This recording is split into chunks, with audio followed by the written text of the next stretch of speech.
Coast. Welcome, another Sunrise in Pineland episode. Running a little late this morning, and I got to be honest with you, I'm not feeling very great. So don't be surprised if this only goes a half hour. Although I always say that, and then those things end up being 2 hours. So who knows? But I wanted to spend a little time telling you today's episode. We're going to talk about the return of hard power, and we're going to talk about what that means and why it means America is utterly screwed, as is the problems of the West. So we'll get into that. If you want to support the program, just quick reminder: Venmo, CVC, PRV. What do we got? PO Box 343, Eagle Lake, Maine 04739. Okay, so you know that, and the Telegram groups t.me/Atlantic Homeland. So I spent a lot of time on 4chan this morning, which is a questionable way to ever spend your day, but it's interesting to look at the threads that get the most support. And the ones are talking about the fact that America and the West is trying to rally their population to fight against Russia and fight for democracy and fight for these things. Never mind the fact that they don't practice it at home, whether you think it's a good idea or not. And they can't do it because nobody gives a damn. And we need to talk about the West, and we need to talk about how it's been run for a minute, and we need to talk about the return of hard power. The West, for the last, let's say, since at least the end of the Cold War, has been living in fantasy land. In a fantasy land where all that matters is if you think something is true, it is. It's like we're living in the Magic Kingdom as designed by Walt Disney. And just like in the Magic Kingdom with Club 33, kids go disappearing all the time. And everyone looks the other way because we're having too much fun. But what we've found is the problem that we're seeing throughout the West is that the governments have become detached from the reality of the actual exercise of hard power. They've decided that, like Fukuyama says, we've reached the end of history, and they can put through whatever woke ideologies they want. And in the process of doing this, what did they do? They impoverished and destroyed the working class people of their own countries, destroying their heritage, their culture, and tradition. And they took whatever little bit of patriotism worked and what was left, and they wasted it in the sandbags, in failing wars in Iraq and Afghanistan, throughout the Middle East, where young men and women who had patriotism that was grafted onto them from previous generations died for corporate wars and for conglomerates that had no interest, no regard, and now they're treated as an afterthought. And yet we were supposed to rise to say, we're fighting the evil Russians. Well, once upon a time in the year 1980, I grew up as a kid, and I remember the Russians were the evil empire. They were evil because they were communists, and they were evil because they said that, we should take from everyone and give, we were going to not allow people to keep what they earned, and we were godless atheists, or they were godless atheists, and they were all these horrible things. And I look at all the reasons why we were told to hate Russia in 1980, and I think about it, and I'm like, wait a second. Who are the godless atheists? Is it the Orthodox Christians who have a military cathedral in Moscow? Or is it the people here in America who go around waving rainbow flags saying, God will not judge us? Is it the people who go around and say, you have to give away everything you earned, and that if you say something that offends someone and you don't use the right pronouns, you're guilty of hate speech? Who has the commissars? It was up in Canada where they say if you don't support the right thing, we're going to take your bank account. You know what? I recognize that. That's something that happened. What are you doing? I'm sorry, it was an accident. Dana says hi. I'm sorry, an ad came on. Okay, whatever the case, that's fine. I want to get back to okay. That you color your picture of Jesus. That sounds good. Now I'm gonna get back to my rant. So that's fine. You're forgiven. Not a problem. So what ends up happening when you look at who the bad guys are, based upon what we were taught as kids and what I remember, my mother and father taught. My father was a veteran. His father was, he comes from a military family, served in many wars, going all the way back. I've got uncles who served in every war, going back, through. I've got family members going back through every war up until this one. And we went into this war. So what happened? We are now facing the potential where the West says we need to raise our military and we need to fight, these wars against the Russians and all that, the Chinese. Well, you purged everyone who had a sense of reason. You said, oh, well, you don't want to take this jab. We're going to kick you out of the military. We're going to dishonorably discharge you. You got rid of the fighters who had independence and initiative and who had independence and initiative and who were willing to do these things. And now what you have a military that basically can be blown over by a stiff breeze. And that's the reality of it, because you declared war long ago upon the people who made this country work. Whether they be working class operators like truckers, whether they be good old boys who know how to shoot guns who are from Tennessee and Texas, the states that overwhelmingly form the U.S. military. You said, well, you're not welcome here because you're not taking our jab, because you thought that hard power was done. You thought you lived in a world where soft power would rule, where you can just have propaganda, and because you had the ability to jail people who were out here saying things you disagreed with, people like myself who you've targeted, and others who have spoken the truth who have been dissidents. You thought because you had that ability, the ability to take away their money and their finance, that the world would operate that way. But you know what? The rest of the world was watching America, and from our allies, like people like Brazil that are looking to jump ship, to our enemies, people who were like Russia and China. And I don't treat them as enemies, but America geostrategically does. I get that. All of them were looking at that and thinking, God, this insanity, we wouldn't want to live in this. We'd sooner fight a war than live in that world. And you know what? They're doing it and they're winning. And I know the West would love to go fight them. They would love to say this is going to be the war against all wars. And you know what? They can't do it because what happens when you throw a war and nobody shows up to fight? Because the people who are showing up to fight, the people who have been running this country have been attacking the people in this country to the point where now none of us want to fight for you. And we're not going to. We are going to fight against you.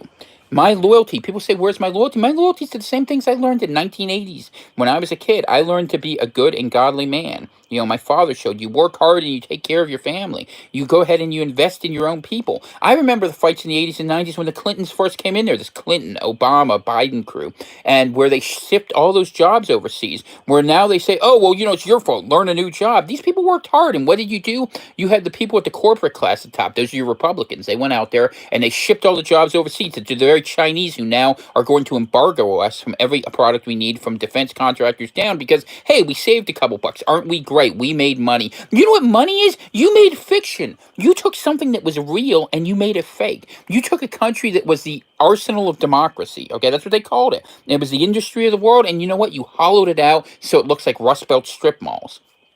And that's what you did to the United States. And you didn't think there'd be a consequence to this because, hey, we have finance and we have technology and we can watch things. And yeah, you can torture the people who live here. You can throw dissidents in Canada in jail and take their bank accounts away. And you can make people like me be marginalized. But you know what you can't do? You can't make people outside not see what you are. And you can't make the people who live in your countries love you or fight for you. Because what has happened is we are a civilization where the sane people are no longer invested. They're looking for the exits. And the insane people are running out of things to rob. And the people on the outside are investing in different areas. Russia and China are investing in each other, and they're investing in hard power. Now, I want to take a minute and talk to you just about hard power. I'm going to use a group that I am in on Telegram. I just want to read you a couple headings that I'm reading in this.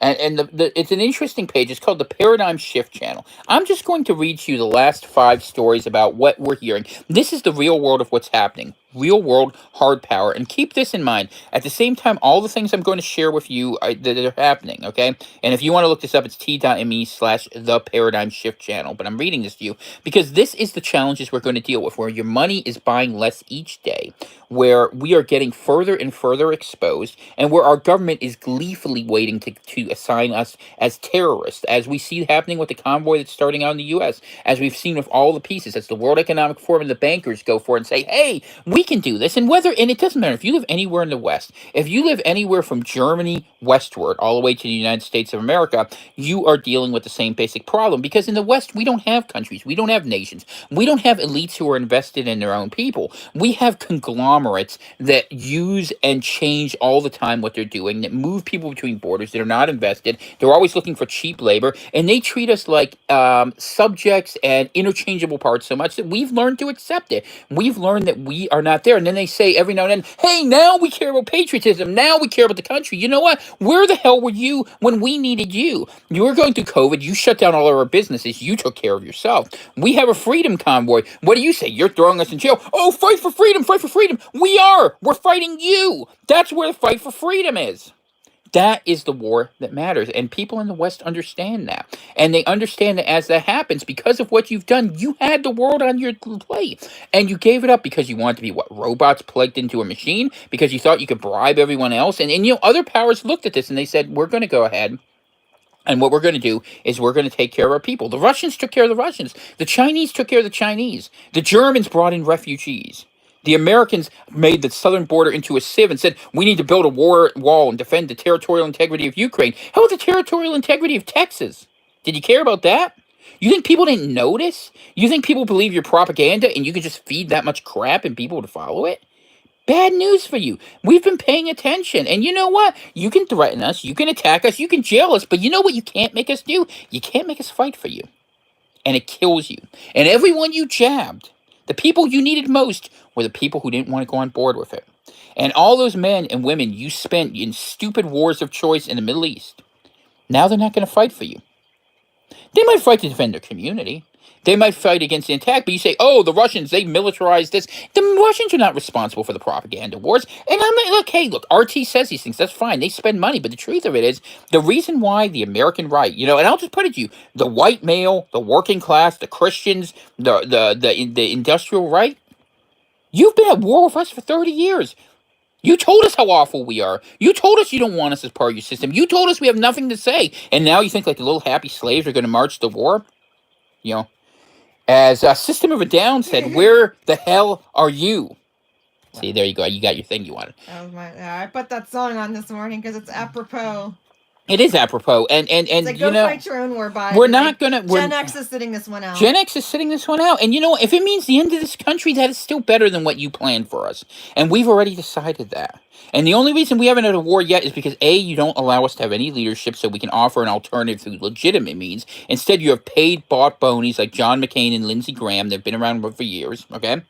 Or alternatively, we would see if you did succeed, you would have this awful police state that's just a nightmare for everyone. They would literally change the species just so a few people could have control because you have a lot of dumb, indoctrinated college kids who follow you. You need more than that. You need men who can fight if you want to exist in this world. That's the return of hard power. Russia has men who can fight. China has men who can fight. So does America. But you know what? They're not going to fight for you because you don't deserve them. You just don't deserve them, and you don't deserve the good Canadian men. And you know what? We will fight. We will fight for one another, and we will figure a way to survive as we do everything we can to make sure you can't keep running us into the grave. Because you say we have no future. You say the future is what you want. Fine. You go fight for your future. You go fight to push that overseas. I like what the Russians said. The Russians said you can close your embassy and take your damn flags with you. And they weren't talking about the American flags. They were talking about those rainbow banners because they've had enough. And so have we. And things now change. Nature goes, the wheel turns, and we go to a new future. So as this happens, every bad decision you've made, you people who are in charge, is coming back against you, right? Your desire to purge the ranks of the people who can fight, you've succeeded. Now you have a military that can't defend anything. Your desire to have everything built elsewhere, guess what? There's no industry here, and the other countries are going to shut you down. Your desire to have complete propaganda control, you are Baghdad Bob screaming in a box to people who agree with you and don't know how to survive for anything. You wanted to have people all live in the city and live as a collective hive and not be in the country so you can preserve everything. Well, you know what? The farmers aren't going to support you. You took away their ability to get crops to market. You said, we're going to have automation and the Great Reset. And now the truckers aren't going to support you because they know you're going to take their jobs. You ain't stupid. And you know what? That's why they voted for Trump. And he was a game that bought you time. But after that, now you stole an election and you're like, oh, fight for this. Fight for democracy. What democracy? For what, Dominion Voting Systems, a fully owned subsidiary of Trudeau Inc.? You're going to fight for that? I'm not going to fight for that. You're going to fight for the U.S. dollar that's worth less each day, where corporations get billions of dollars bailed out to run up their prices, and the rest of us are told, hey, you know what? You got, $500 a month for unemployment, and now we're going to go ahead and audit you. The U.S. government, they put their Build Back Better plan. You know what they invested in? Auditors and regulators, because it was a surveillance police state. And it's been, and this isn't just a Democrat thing. The Patriot Act was what opened this up. We need to fight the terrorists. Oh, wait, you're the terrorist.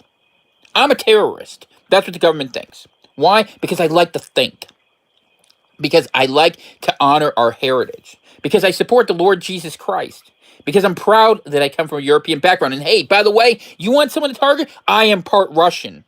All right? I own it. I'm glad of it. I'm proud of it. Duh. Здравствуйте. Привет, камрадин. Okay. And look, I'm not saying Russia's the good guy. They're not. There are no good guys in politics. But you are not the good guys. You are evil. There are bad guys, there's evil, there's wickedness, and then there's the United States government. You're down there in the pits of hell with the bankers you support, the occult magic you've practiced, and the fact that you have attacked every decent and good person, and you've used every instrument of the state and propaganda to attack us and make us be the enemy of your people. But you know what? You won! Congratulations! You've turned us into your enemy. You're upsetting the chicken. I'm sorry. I feel bad for the chicken. I apologize to the chicken. It's important to be tender to the chicken. You startled the chicken. I'm sorry. I didn't mean to startle the chicken. We have Emily who's wounded. But anyway, this is where we're at. And it will become clear as our government's unable to meet the basic needs of the people, whether they be on people who want to work or people who don't, because the decisions they've made in the U.S. in Western Europe, you're not going to be able to afford gas to go in your car. You're not going to be able to afford oil to heat your homes. You're not going to be able to afford wood to fix your homes. You're not going to be able to afford food to put in your stomach. And you know what their solution's going to be? Blame Russia. Blame Russia. Russia wasn't looking for this war. You think Russia was looking for this war? 2014, they tried to make peace. They had 6 years. You know what the Ukrainian government did? The only people they were talking to were Hunter Biden's accountants. They shelled their own people. Could you imagine that? Could you imagine if the American government spent 6 years shelling the Republic of Texas? Okay? And it may come to that. But no one's going to fight for this, and it's going to collapse. It's going to collapse. Or let me read you a couple stories. Let me give you some actual content rather than me screaming invective. But I'm mad. Yeah, the chickens are not going to cluck for the government. I'm gonna get a shirt made. Maybe we'll have a chicken saying "We're clucked." Where the cluck are you? Where the cluck are you? Where the cluck are you? Yeah. Maybe that'll be our tough one. We'll be cock blocked. Okay. Let's read a couple things. I'm just gonna read you here. Couple things. These are from the Paradigm Shift channel, and these are just little one paragraph things about how bad it's getting out there that you need to know. If you're political, if you're not political, it doesn't matter. You got to be political now because you got to take a side. Even when the war happened with the angels in heaven, God wasn't happy when people didn't take a side. Take a side. Take the side of Jesus. Major gas exporting nations at summit said they could not guarantee prices or supplies overshadowed by the worsening Ukraine crisis, which pushed costs to record highs in Europe. German Chancellor Olaf Scholz has issued an order to halt the certifying of the Nord Stream 2 gas pipeline. Electricity prices rising in Germany and the Netherlands. Dutch gas futures were 8.4% higher today at 78.63 euros per megawatt hour. So just to give an idea, what are you going to do if gas costs 10% more every day?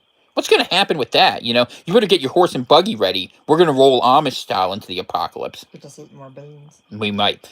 Another piece. Argentina, You world's... missed the joke. Oh. I said you could eat more beans.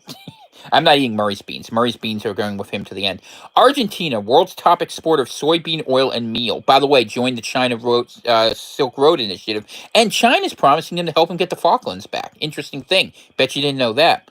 Crops could keep losing yield until March due to drought. Vegetable oil inflation drives 11-year high in food prices. Surge in palm oil prices reflects Malaysian typhoon. Indonesian export curtailment. China will sell some soybeans to its state reserves. And soybeans are the basis of a lot of the processed foods you eat, in case you don't know that. Whether it's good for you or not, the truth is we eat a lot of that crap.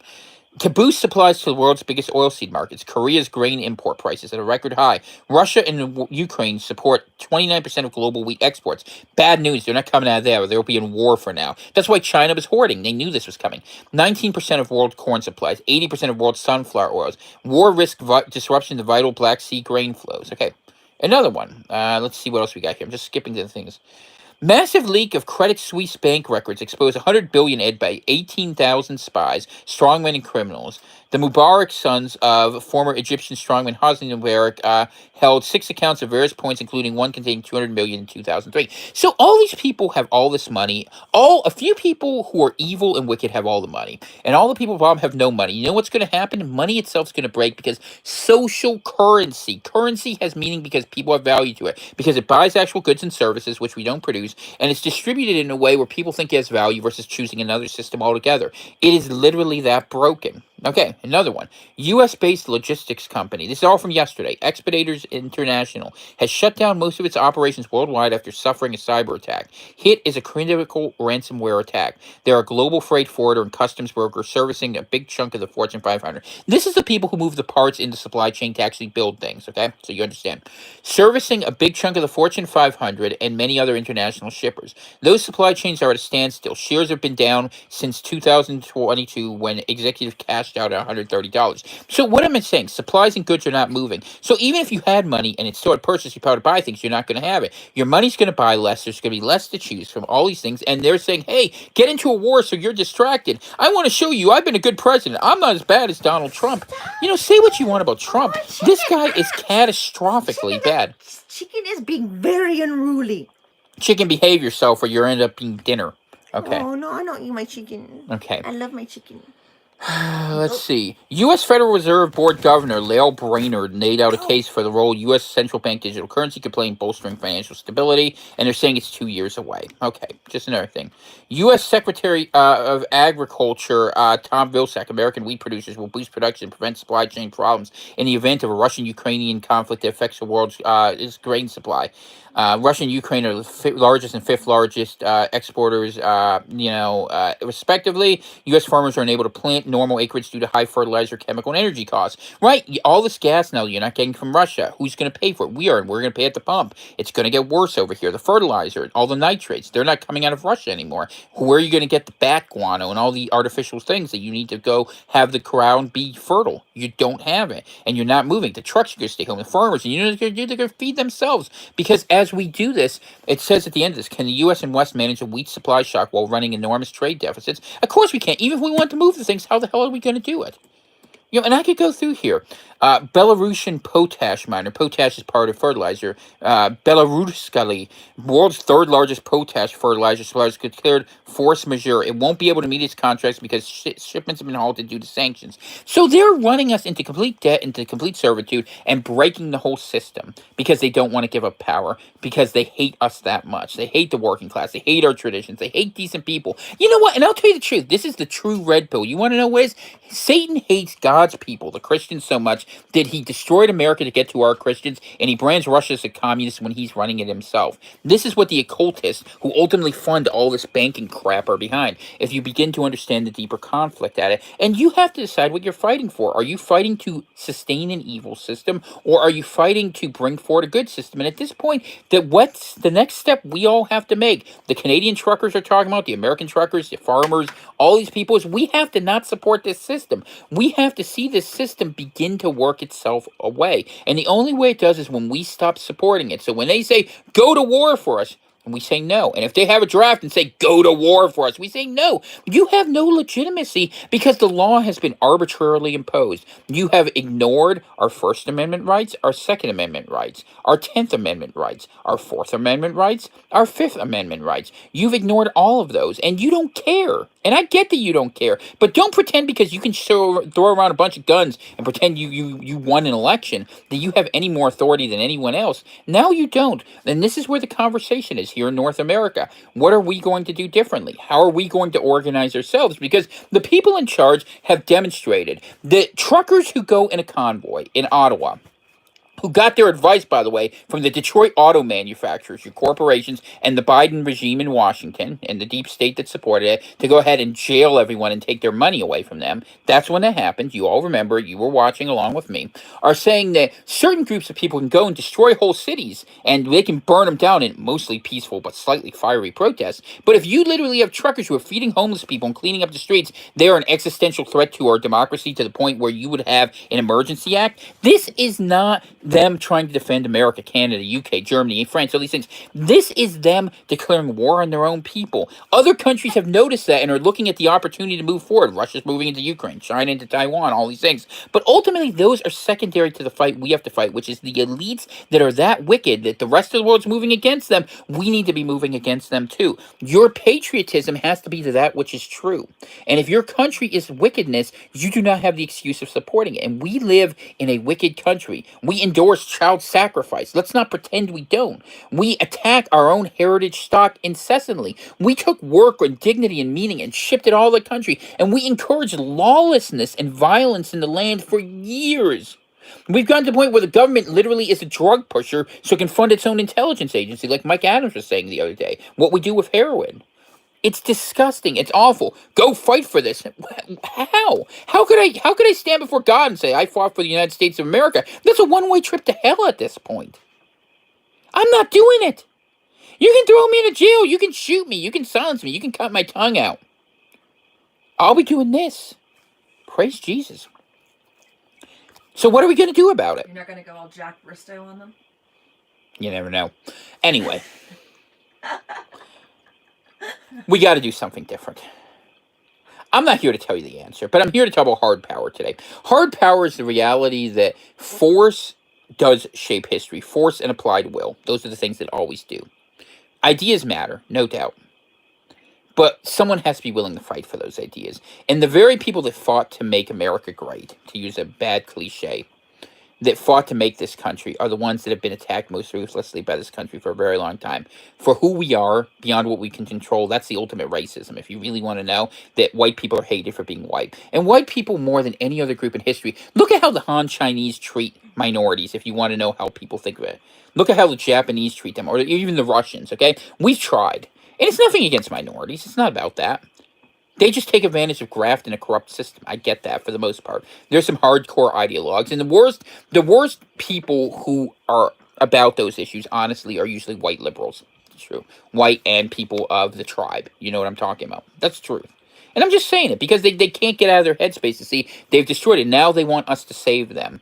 And I experienced this when I ran Coronavirus Central. The last 2 years before I ran Coronavirus Central, I'll tell you a true story.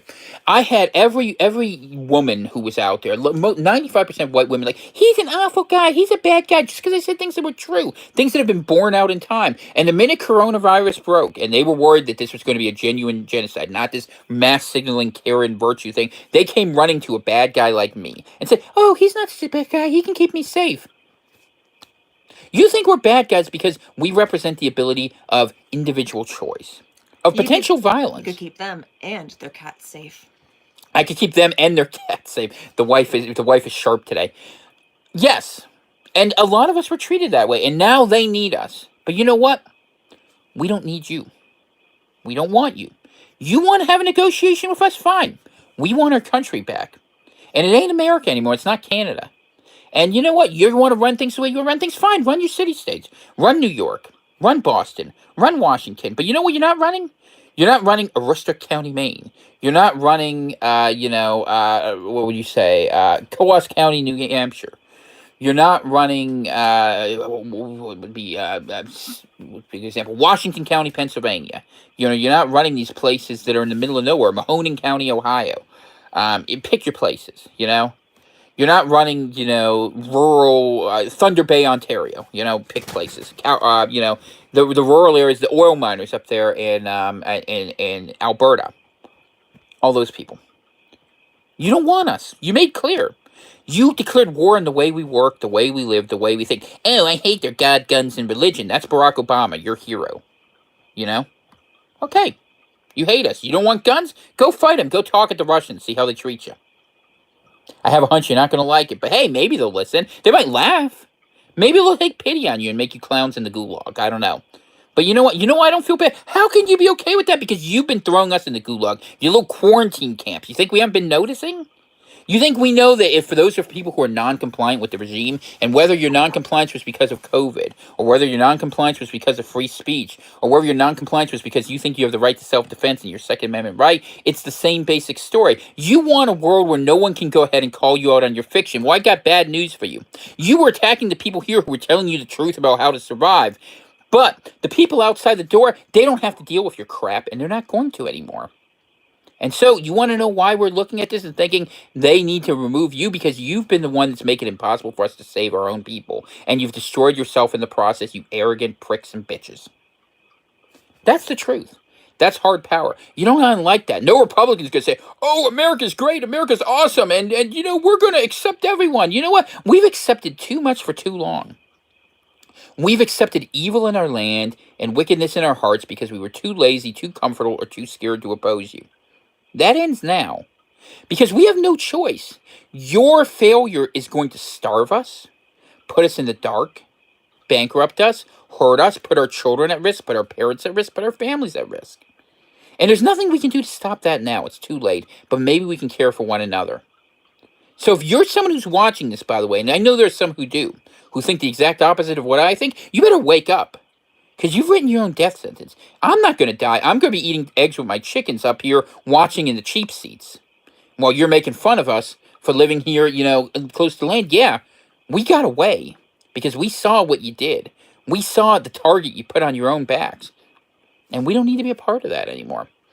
And all we can do is hope that there's enough time to get you out of the way, get sanity back to the front, remove this corrupt edifice that the United States and Canada has constructed, and put something together new before we are utterly wrecked. Because we're going to be spending this summer not talking about politics, but talking about how to feed one another. So you better be getting your potatoes now. That's where we're at. Our potatoes were stolen. Yeah, that's a whole nother story. But yeah, this is reality, folks. The dollar is broken. America can't fight to defend the world because the people it needed to fight won't do it. And that's you and me. And they're going to say, are you going to let this happen? We have no choice. You are the worst option. You in Washington, D.C., you in the Beltway, you in the fusion centers, you in Parliament Hill in Ottawa, you in Westminster, you in Canberra, you in Wellington, you in the Reichstag, you in the Elysee, all of you. You in the Bank of International Settlements. Your funny money has run up a hell of a human debt. And it's time for us to collect. You may take us down, but we're not going alone. And I'm not here to threaten you. I'm telling you, it doesn't matter if I did a thing or said nothing. This is the situation you've created. All we can do is stand out of the way and try to care for one another now. And this is the hope and optimism. A nation in repentance is pleasing to the Lord. A lot of people who've been talking about these movements and freedom and liberty and all these ideas they get excited about, you've seen what that's done. We saw what that did in the Ron Paul campaign. You know, we tried. But it's the hearts of men that need to change. We can tell you in our minds how we can structure things, and we fight over ideologies and systems and structures of government. It doesn't matter. You could have the perfect governmental system. The U.S. had a brilliant system. All credit to them. But it's a wicked people. And now we have to correct ourselves quickly. And that means we have to be stronger than we were. It means we got to look to our Puritan roots. If we're going to be a shining city in the hill, we need to start glow with the light of the Lord within us. We need to start by caring for one another and encouraging people to get out of the system and encouraging them to stop giving their consent and support to the system by sustaining it. So when the trucker convoys go, the general strike is upon us.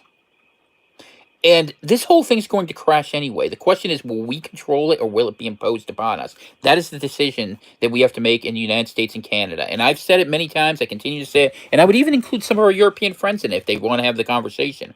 Because to me, this is what this is about. We have to take down the wicked conglomerate that's the West. The governments of the West have been wholly owned subsidiaries of a banking elite going back for many hundreds of years, arguably even thousands of years. We've talked about that on this program. We've seen how their mismanagement has now brought us to the brink of complete collapse. People aren't ready to hear that. But you know what? What happens when people can't afford to send their trucks anymore? What happens when it costs you more to do the work than you're getting paid?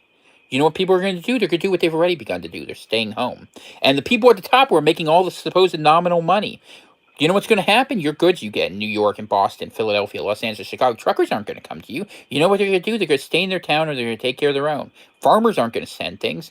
You know, you shut everything down for COVID. Okay, you know, the migrant economy you cynically put in. And look, I was against migration, and I basically have been until now. I will now say I am pro-refugees. I want every right-wing Christian, European-minded person who wants to help, come on up here. We could use you in Maine. That's fine. Or Texas or Florida. And the governments don't want you, the people.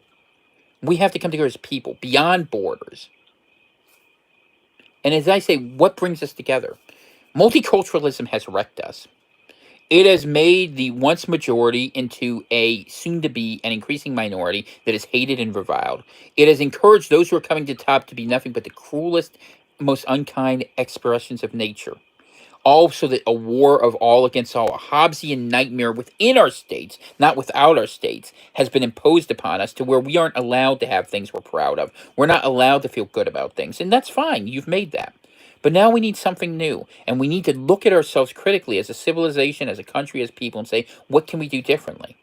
And you know what you do when you don't know what else to do? You cry out, you put on the sackcloth, say, Father, please help us. We have erred. We have sinned. Recognize that human nature, doing what we want, is the problem, not the solution. That's what the libertarians get wrong. We had enough liberty for everyone, and you know what we did? We sold out our own children so we could have a good time. And it's not just the boomers. It's whole generations.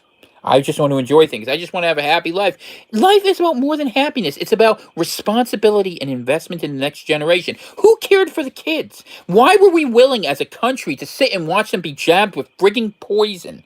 God, I might get a strike for this, but it's worth it. To go, we said nothing. And we knew it because we're scared.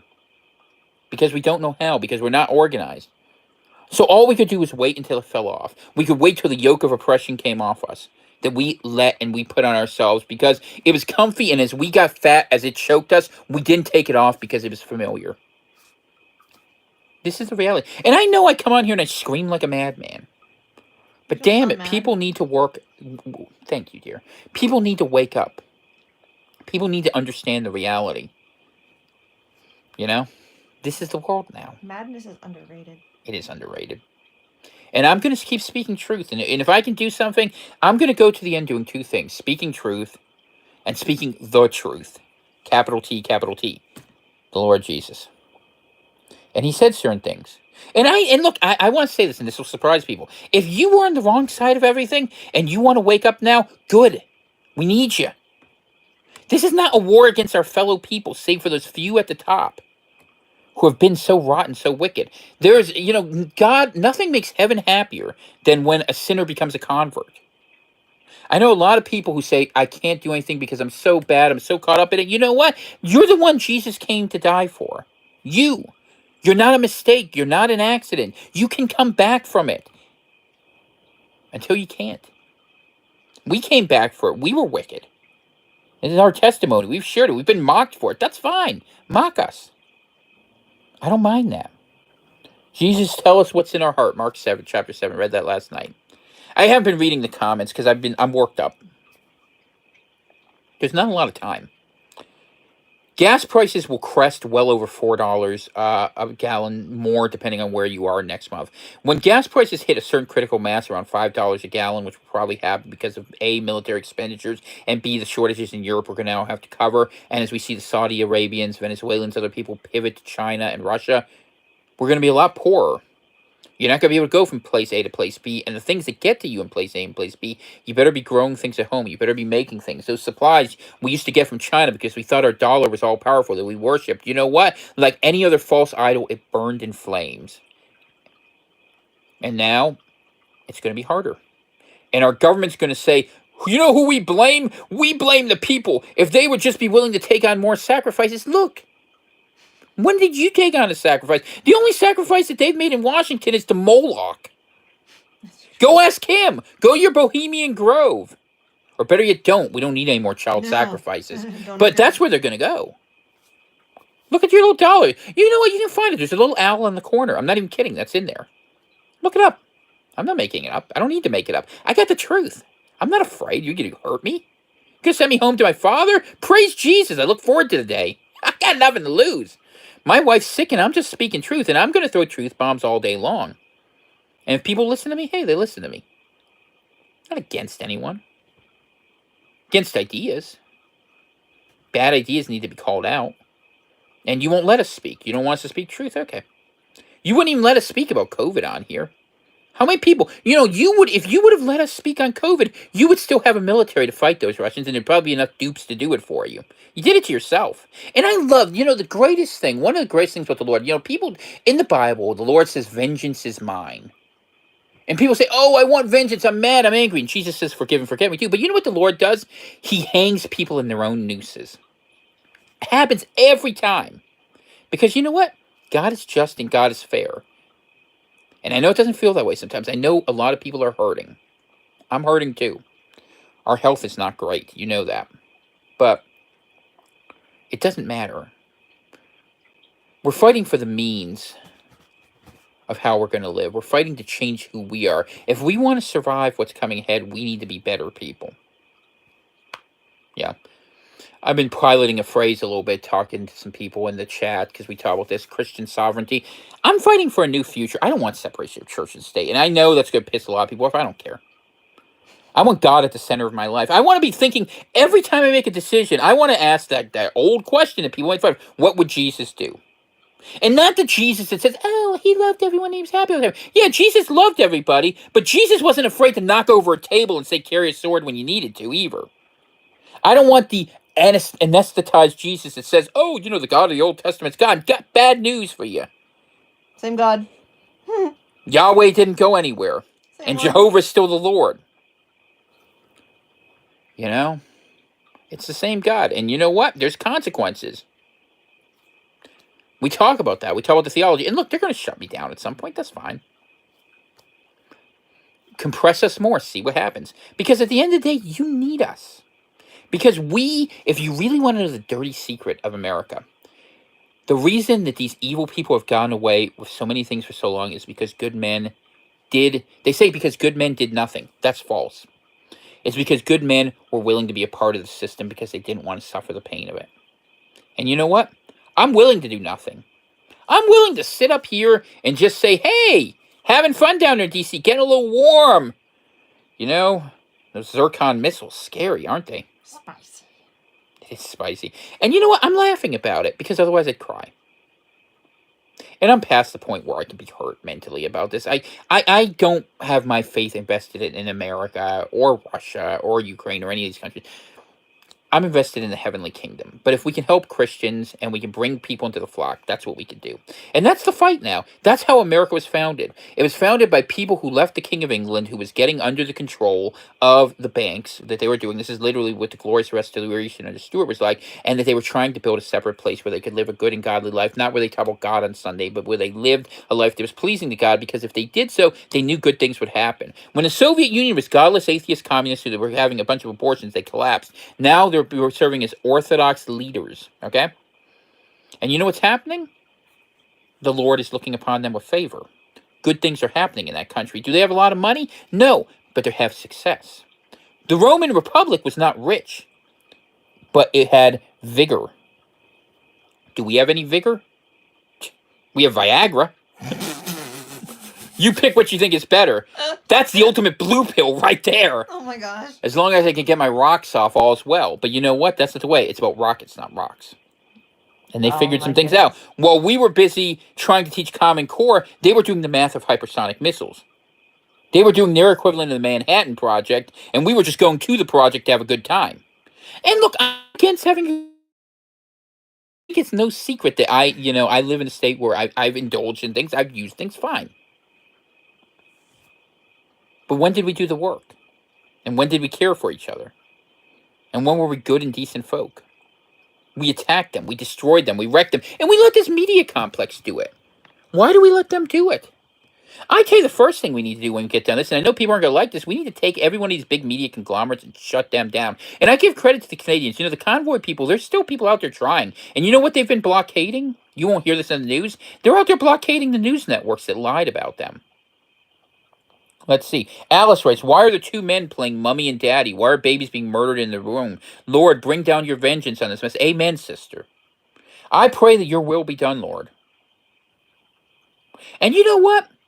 That's the only protection we have at this point.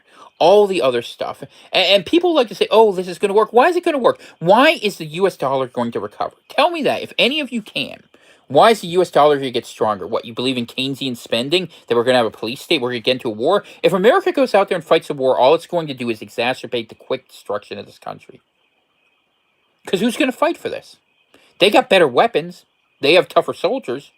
We have basically floating fortresses. The American supercarrier fleet is the Maginot Line of World War III. For those of you who don't know, that's the big French fortress. France builds a giant... I'll give you a little history lesson. You guys like history lessons. In World War II, because France didn't want to lose what happened and lose like they did in trench warfare, France fought the last war. They built a fortress that was literally, you can watch these engineering marvels, a wonder of the world on their border. You know what Germany did? They went through the woods in Belgium around it. And George Patton, it was one of his greatest quotes, fixed fortifications are a monument to man's stupidity. It's true. He's right. It was. So we built all these fortresses, and their police state is a fortress. They're building all these walls around the Capitol. And the truckers are going to go there because they want one last chance to save America. Okay, they need to do it morally, mentally, I get it. That's fine. You know what happens after they get rebuffed and people get sent to jail? We all need to stay home. They say we're terrorists and can't be trusted. Okay, we're not going to give them any provocation. Let's not go to work. Let's not send things. Let's not send goods. How about you people in the red states and in the red counties and the blue states? You know who I'm talking about. I'm talking about the T in central Pennsylvania. I'm talking about the good people of West Virginia, the miners, the farmers, the workers, the carpenters, the union guys, the non-union guys, the small business guys, all of you who are getting screwed by the same system. Yeah, you're going to have to take a little hurt on yourself, but it hurts them more. Shut them down. Stop giving support to the wicked to save yourself. We'll fast. That's what it'll be, a nationwide fast. And you know what? When we're fasting, we're not just shutting them down. Let's ask the Lord to guide us. Let's ask Him to be our leader. You don't need me to be your leader or some other person. You need the Lord to guide your life. He knows the plan. We used to know that once. America wasn't a good and great country because our Constitution and our Bill of Rights, they were good things. But because we had godly people who thought to think of such things and asked the Lord to lead them in what they did. And it was never our government that did it. It was our people who did it in spite of that. And that's what we need to get back. That's what was stolen from you. You don't bring people in and you don't fight race, religion wars. It's not helpful. It's not what the Lord would have wanted. Yeah, we have differences and maybe we have to separate. Maybe we need different countries and fine. 100 different ways to do it. Doesn't matter. But what we can all agree upon is who's in charge. Biden is terrible. And for our Canadian brothers, I include you in this, Trudeau. Ottawa has to go. This whole edifice has to go. North America is going to be facing a very ugly world. The Chinese system, even though they're Han nationalists, is a disgusting version of technocratic totalitarianism that deserves to be resisted. But for us to have meaning and to be the light of liberty like we once were, we have to recognize that the light of liberty came because of the virtues we expressed. That's what it taught in the Bible, that's what the Puritans taught, and that's what the Republicans stole. Cynically, I would add. Lee Atwater, that was his name. The guy who used to hang out with Roger Stone, who basically sold a bad deal to the religious right. You know, they had the TV sell them on Rapture, even though Jesus said the complete opposite if you read the Bible. And that they had them say, okay, well, we want free market economics and we want wars everywhere. Well, when did we ever get our moral return? And I come back to morality because if you're an indecent person, you can make every system in the world. It doesn't make a difference. Systems do not make people, they corrupt them. Economics, people say money isn't about, morality. Of course it isn't. It's about greed and covetousness. And if you do that, you know what happens? It is morally corrosive. And so we talk about morality. People say, you can't mix religion and politics. Bad news. I'm going to do it. We need Christians at the front. We need people professing Christ if we hope to save what was once a great continent from utter destruction. From having China be either a directly or indirectly owned subsidiary that basically produces farm foods while they push us out into the mountains to live like goat herders. I mean, if you want to live the future of being an Albanian refugee, we can continue to walk this path where we're all hiding in the Rockies saying, too bad they didn't listen to us. Or maybe we can try to do something more. And this is a challenge I give to you. I don't know the answer to it. It's a conversation and a collaboration. And it's something that's beyond our borders, too. Because America, in the West, broadly speaking, we are idea states. So what's the best idea? We can't pretend that we're going to reestablish very quickly an ethnos. It took hundreds of years for those cultures and states to form, and we don't got that kind of time. We just don't. So we come together behind Christ, and then what else are we behind? You tell me. And we should break bread on Sundays, Alice. We're going to do that this week. We talked about that. That's a good suggestion. Thank you for reminding me that. All right, I'm going to go back and look at your comments because I've been ranting for hours. Hopefully you're enjoying the show. I'm your host, Tom Kaczynski. You know who I am. I'm the guy who's going to be coming soon on a most wanted list near you. Now, what I want you to understand, we need your support. It helps. If you got an extra couple bucks, when you get to the end of the month, whenever you get paid, send us a couple big. This is what I do for a living. I'm coming on here and I'm taking pretty big risks. Venmo, CVC, PRV. Thank you to those who support us. P.O. Box 3043, Eagle Lake, Maine, 04739. And beyond all that, everyone, pray not for me and Dana alone, but for all of us, for each other, and for the wisdom of the Lord to come in, and the courage, like Gideon, who stood where the Lord came down to him, and he said, "No, get rid of all those troops. We don't need that many. I don't want you thinking you did this. I did this because I'm mad. And you know what? As we ask the Lord to come and bring down His will, let us try to walk in His ways, because that is where the resurrection of hope begins.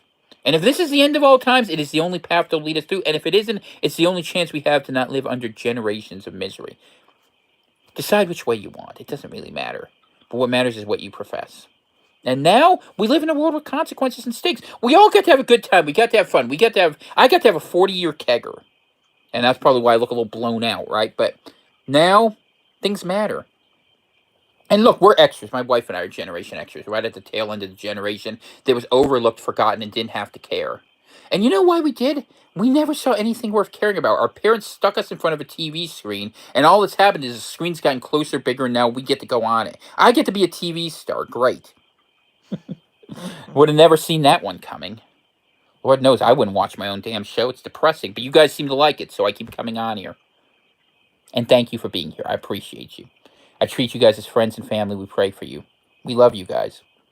Even those who hate you, we love you even more because you know what? The Lord is looking to get into your hearts. You know, we'll do what my friend Paul does from Off Grid Farming. Do a quick altar call here. If you haven't given your life to the Lord Jesus Christ, today could be the day. You can make a profession. You don't have to do it in here, although if you do, we'll celebrate it with you. But you need God in your life. Haven't you seen this world has nothing to offer?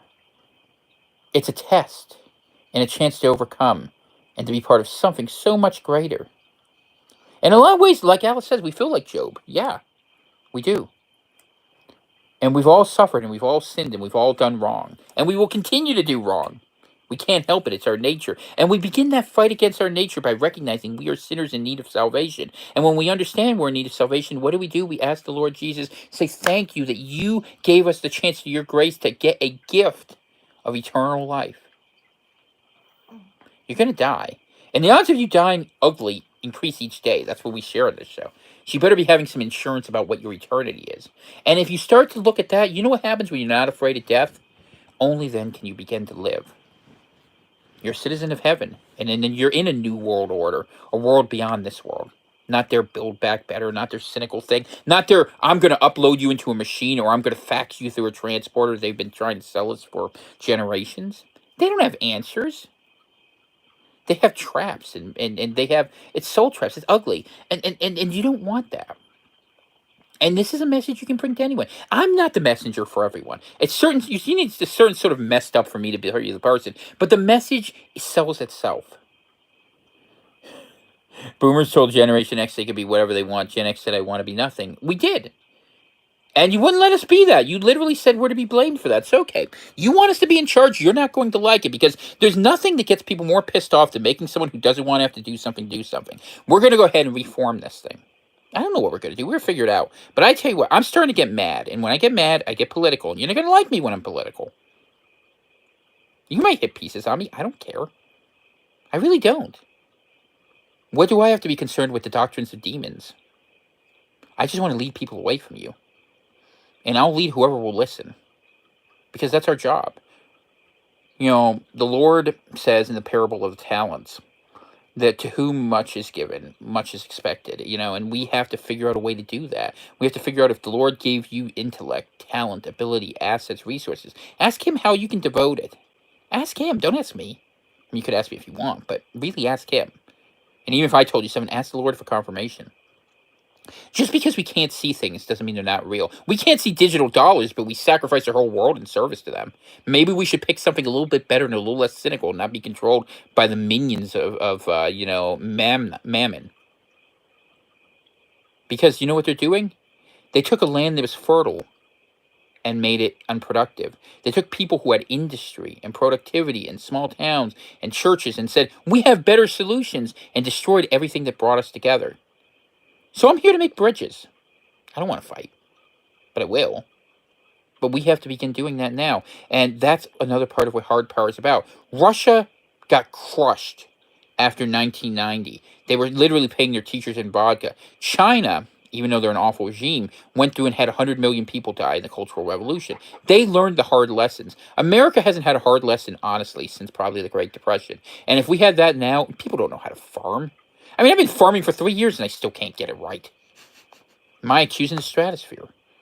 Wish I had better hands.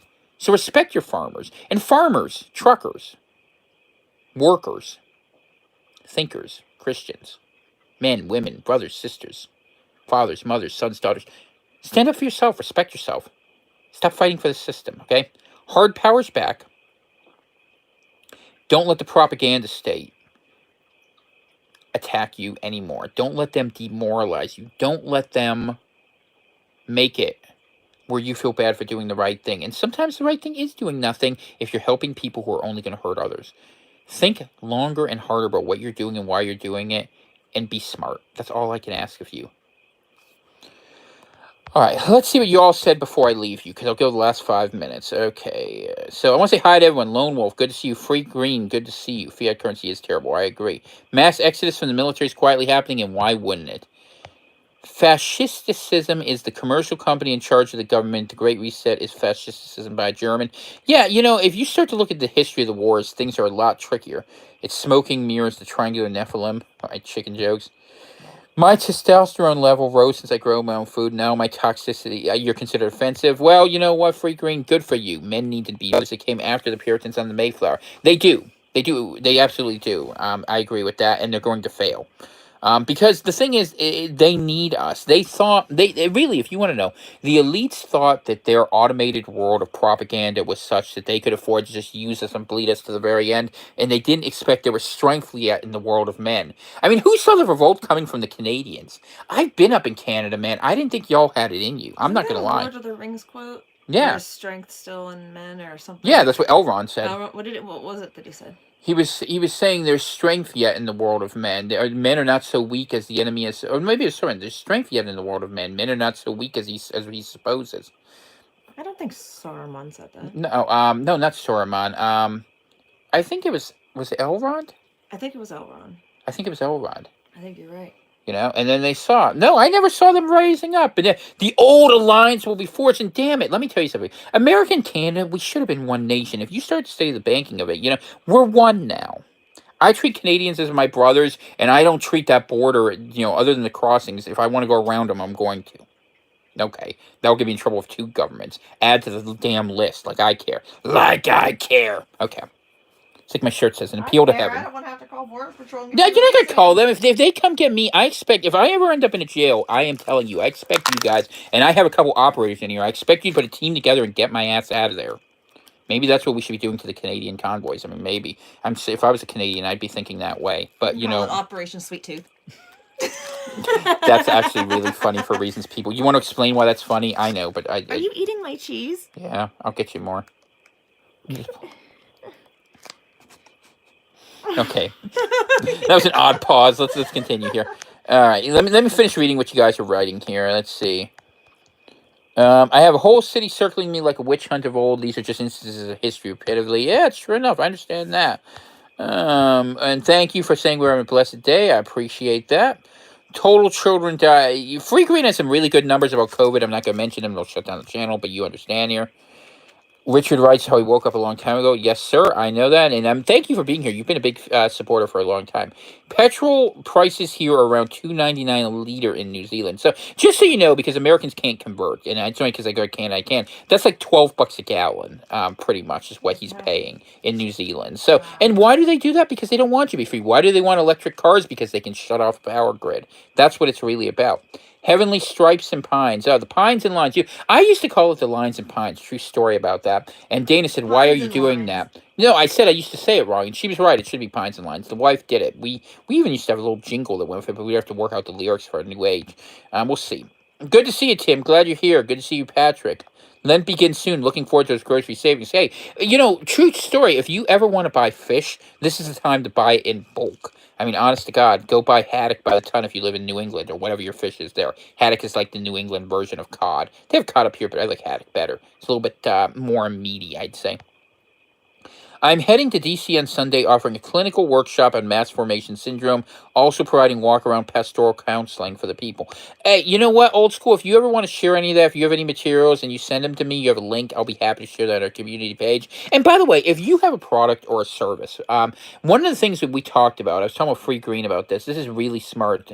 If you have something you want to offer and you are willing and want to share this on this channel, I'm happy to provide free advertising for you or trade for services in kind. I edit, I do different things. We need to begin sharing things with one another. I want to help support you, and so many of you have helped support me. So let me know. I mean, the danger is you're going to get associated with me, but if you want to have a platform and you just don't care, I'm happy to share because I want to get people in the habit of thinking that way. I think it's really important. Check out the Telegram in a bit. I'm not the bad guy there. Okay, I'll take a look a little later here. Boomers told Gen X to be whatever they want. That was Canadians rising up. And I like that little poem. I suppose a man walking in faith can be quite a force to reckon with. And we have Canucks talking about crazy Iron Man exercises. I will tell you, Canadians, though, this is just the way it's got to be. You're going to have to deal with it. Metric has to go. We're not going to be like the rest of the world. God, I hate Celsius. I know it might be a deal breaker for you. I'm willing to learn French before I'm willing to learn centigrade. C'est vraiment, it's the absolute truth. I actually feel pretty strongly about that. I don't like kilometers either, and I know that the system's easier, but I don't like it. So, all right, let's say a little prayer here and bring it to an end here. Hopefully, we have. You know what? I will do that. I would love if you could come. You know what? I'm gonna have to find a way to get you down here because I know you have a boat, and we'll have to talk because we could do some real work together. Who knows? You might end up being the skunk works for a nation, my friend. If you can do half the things you seem to be able to, I can use a man like you, and I can use men and women like all of you, good and godly men. And Heavenly Father, I just pray that you watch over this entire congregation because that's what we are. We are a nation in waiting. The Pinelanders are the Christians who are waiting to be here and to speak the word of the Lord until you come home to take us home. So in Jesus' mighty name, I just pray you keep us safe, that you give us the wisdom to see what is true, the courage to stand against our enemies, and the patience to make it through because I know we all suffer very much. We need you, Lord, to fill those gaps. Please share of yourself with us, and thank you, Lord, for that gift. In Jesus' mighty name, I pray that for each and every person in this community, and especially for those who haven't found it there, we're here to help you. There's always time. Dana and I will both always take time from our day for people who want to find the Lord Jesus Christ. That is the work by which we are measured, and it is the only thing we do that has any value, not because our glory isn't in ourselves, it's in Him. God bless every one of you. Have a great day. Thank you for spending time. Pinelander out.